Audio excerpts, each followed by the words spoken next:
It's a flying fox? Well, no. This is not a fox that can actually fly. It's a megabat.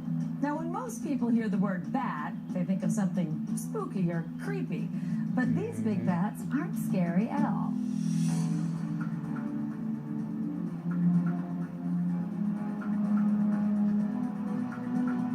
It's no surprise that flying foxes are also called megabats. They have a wingspan that can reach up to 6 feet, and they can weigh up to 1 to 2 pounds. That's a lot considering the smallest bat weighs less than a penny. The type of bats that we have here at Jungala Busch Gardens are the Malaysian flying foxes. They are in the family that's referred to as megabats. There's quite a few different species, the largest species being the golden flying fox. These guys are just referred to as the Malaysian flying fox, or the large fruit bat. The flying foxes here at Busch Gardens, Tampa Bay, are located in the Jungala section of the park and tend to, well, hang around all day.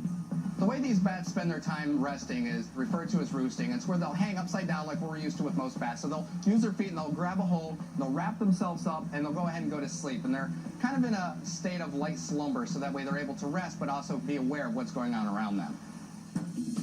Bats are nocturnal, which means they are most active when the sun goes down. In the wild, flying foxes leave their colonies to find food around dusk and come back to their tree by sunrise.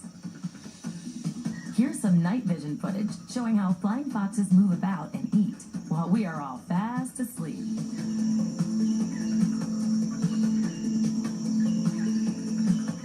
Because they have a high metabolism, these megabats eat about 1/3 of their body weight a night. There are 16 flying foxes at the park, and the team of animal care specialists keep an eye out for each one of them.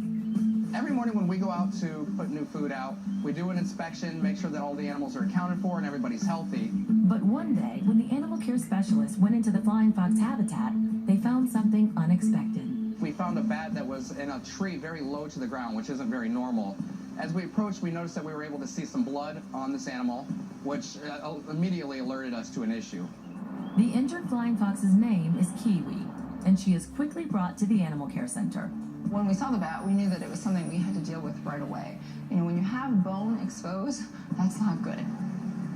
Although the injury is not critical, the docs decide on surgery to repair the wing because wings are such a crucial part of a bat's anatomy.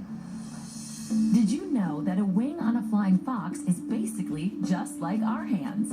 As humans, we have a layer of skin covering our fingers. Well, a bat's wing is the same thing. A thin layer of skin or membrane covering their very long fingers.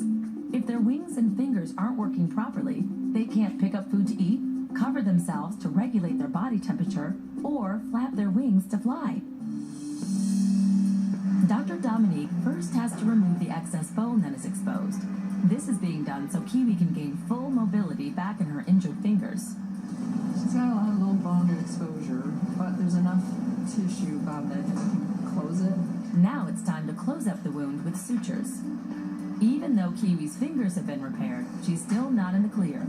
Dr. Dominique must now attempt to close the wounds on her actual wing. Bats' wings are really important because they serve lots of purposes. Obviously, the main one is for flying. So they're a mammal that flies just like a bird. They don't have feathers, so they have a really large flying membrane. There's just not a lot of skin there to cover, which it seems odd, but when you think about how thin the wing is, to get that to cover over those wounds was actually pretty challenging. Lastly, Dr. Dominique takes Kiwi for post-surgical x-rays. Have the wings taped a little bit, and then Yeah, we'll just do this, just to make sure there isn't anything else. all right. We're good. Just 7 days after her surgery, Kiwi was ready to go back to her colony. After such a big week, she needed the rest. Coming up, the little-known world of invertebrate medicine is explored. We always want to know as much as we can about the animals we work on. Interesting invertebrate insights next when the Wildlife